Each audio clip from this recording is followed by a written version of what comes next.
Hi everyone. The first item on the agenda for week 12 is to assemble as a team and to take a look once again at the week 11 worksheet and how you've defined your restaurant. Now you want to make a decision about which logo you're going to choose. Each team member has gone away last week and created a potential logo for your site. Now as a team, assemble and objectively look at these 3 or 4 logos to determine which best suits your corporate identity.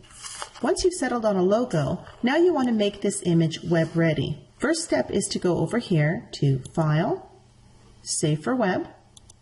And once again, much like when we saved images for the web, we're going to do the very same steps with our logos. Over here at the top of the screen, you can see that I can select different viewing options. I like the 4-up option. And once again, Photoshop is automatically going to present me with the original file and 3 other potential options for web saving. I want to tell Photoshop that I'd like to start with a preset using a PNG24. Another thing I'd like to do is I'd like to make my image width match up with all of my images.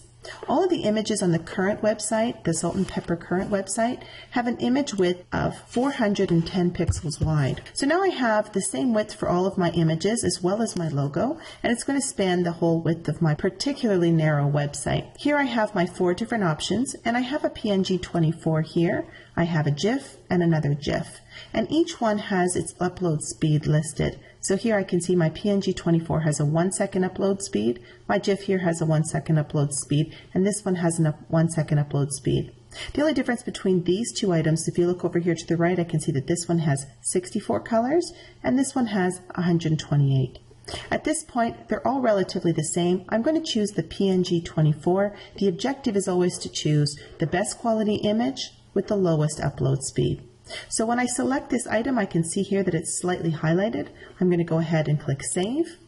Now the key is to remember that all of your images have to be saved within your Assets subfolder within your website.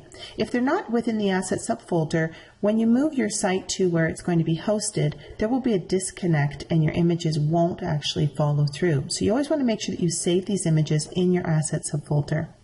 I'm within my Assets subfolder, and I'm going to name this one Devil's Fork Logo 1. You'll notice that I don't have any spaces, any caps, or any special characters.